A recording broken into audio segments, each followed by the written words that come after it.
The same fucking salad that I prepare in the morning. Okay? Same shit. I eat reheated chicken placed on top of bread that I heat up. Dave's Killer Mike bread with a little bit of fucking cedar tzatziki on it. You guys are so fucking annoying.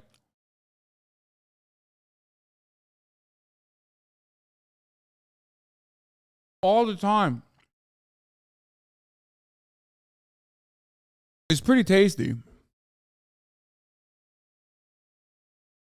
And the same salad that I've been eating for like 4 fucking years, which is red onions, tomatoes, and cucumber.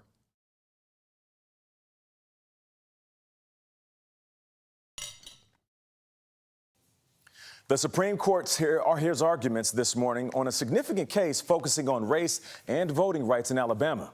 The court opens its new term yesterday with 2 black justices for the first time ever. Ketanji Brown Jackson joining Clarence Thomas. Jan Crawford is at the Supreme Court, where the justices are poised to make more historic rulings in the coming year. Jan, good morning. Good morning. After that blockbuster term last year, they're back taking on more contentious cases this year on issues like race, gay rights discrimination, and they are jumping right in with a major case from Alabama later this morning on the Voting Rights Act. In 1965, during the struggle for voting rights, this was the epicenter, Selma, Alabama.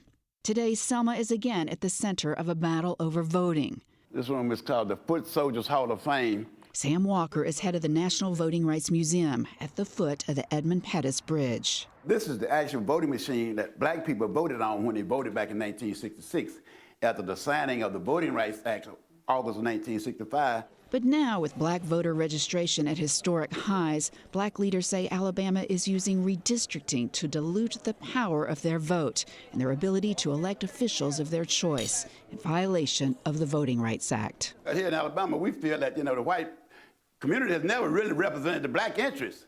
The state is 27% black, but only one of Alabama's 7 congressional districts, which includes Selma, is majority black, now represented by Alabama's only Democratic representative, Congresswoman Terry Sewell. Having a congressional representation that's responsive to the needs of those communities is very important. Evan Milligan, who grew up in Alabama and now leads the group Alabama Forward, sued, saying the state should have 2 black districts and that his organization has shown how it can be done. If I know that I'm voting in a district where no matter how many times I come to vote for certain seats, my vote doesn't matter because of how the district has been drawn, then there's little incentive for me to participate. That is the district in question. But Secretary of State John Merrill says the only way to possibly create 2 black districts is to focus solely on race, which Alabama argues shouldn't even be a consideration. It says the Voting Rights Act requires states draw districts neutrally. What the legislature attempted to do is to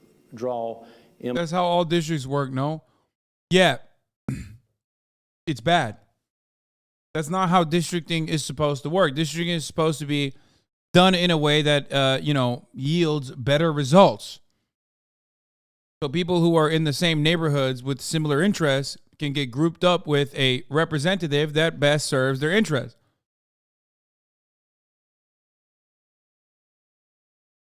Alabama, very specifically, is looking at a state with a 30% black population, which is literally almost 3 times the size of the average American area with black people. That's 3 times the national average. And you can't get fucking 2 districts for black people? Out of 7? That's crazy. It's done specifically so black people who have a 90% likelihood of voting Democrat can't get a fucking vote out there and can't have a representative that actually represents their interests. That's it. Impartial districts that were unbiased, not according to race. And he says creating 2 geographically compact districts would risk decreasing black representation by taking some black voters from the once safe district, which is now about 57% black. the likelihood of there being 7 white members of Congress instead of 6 whites and 1 African American increases dramatically. Now, Alabama lost in the lower court, but the Supreme Court put that decision on hold so Alabama can use its map for the elections next month. This case will affect future elections, not only in Alabama, but in states across the country. Nate. Jan, thank you. But we do need to get to the news off the top. There's a grim situation unfolding in Florida nearly a week now after Hurricane Ian. CBS News has confirmed more than 100 people were killed by that storm. And as things stand currently, more than 400,000 people in Florida are still without power.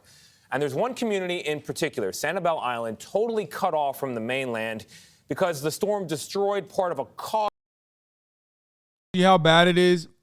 Scroll down and click the purple picture on the right to make it larger. Look how they cracked that black population center on the right directly in half.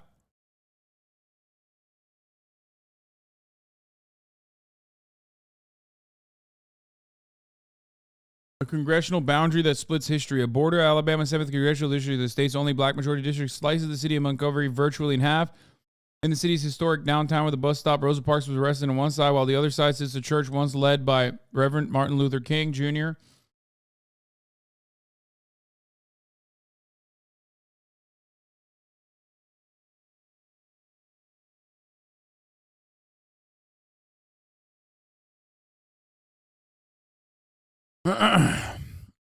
Alabama 7th Congressional District snakes a winding path from the western neighborhoods of Birmingham through the state's Black Belt, a swath of land named after the rich soil that once gave rise to the antebellum plantations.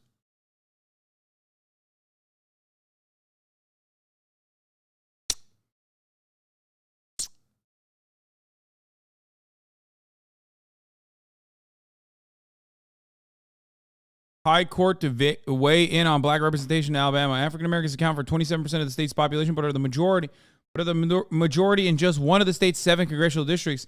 The case of the U.S. Supreme Court will take center on whether congressional districts in Alabama were drawn to reduce the political influence of black voters, but is also part of a much broader problem that undermines. Oh, here. Look at where all the black populations live, and look at the way that the districts were drawn.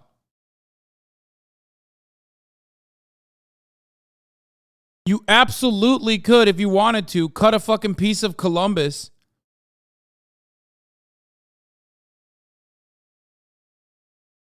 and make an entirely separate district right here.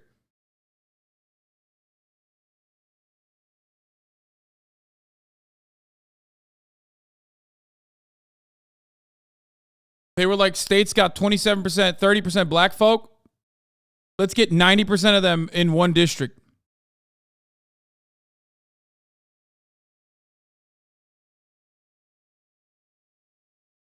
And remember, this just shows black population. It doesn't show population density either.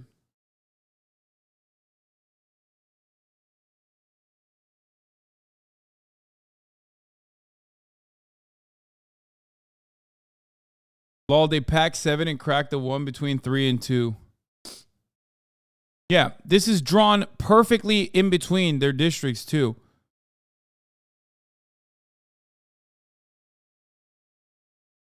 The terms are cracking and stacking. District 7 is stacked with black folk to keep them out of other districts, and 2 and 3 split another population center to lessen their effect. Exactly.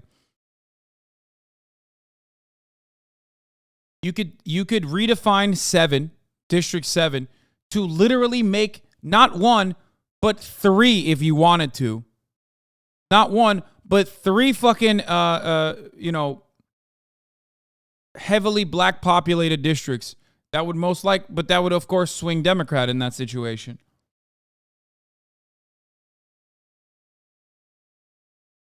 I mean, look at this. Like, why? Why is Birmingham in District 7?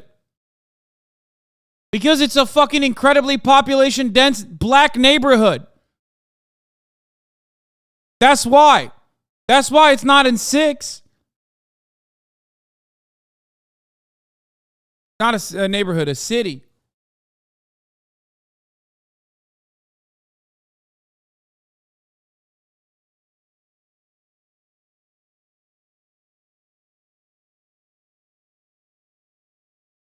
I live in Birmingham and it's diverse as fuck. I mean, but you also have to remember, like, they're trying to stop not just black people from having a say, but also from Democrats winning. That's what it is.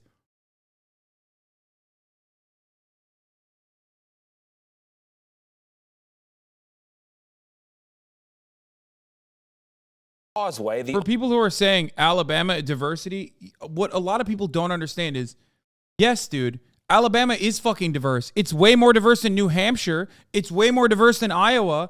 A lot of you motherfuckers think, oh, it's the South. It's all racist. Yeah, the South is incredibly diverse. In most instances, way more diverse, especially if you consider diversity to just mean black people existing there, okay? A lot of people don't understand how fucking insanely diverse the South is. They just have no proportional representation. They have no representation whatsoever. It's unironically the North that is not diverse. It's the South that is legitimately fucking diverse. But the reality is that, like, because of redistricting, exactly like the way you are seeing right here, they have no say. People don't understand that.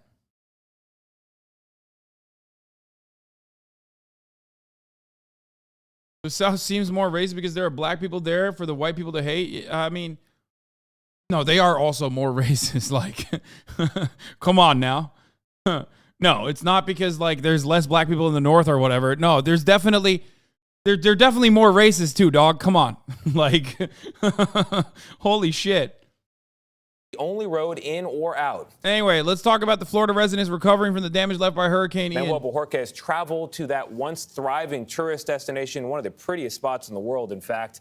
It's now in ruins. And we find Manny in Fort Myers Beach, another hard-hit area. Manny, good morning.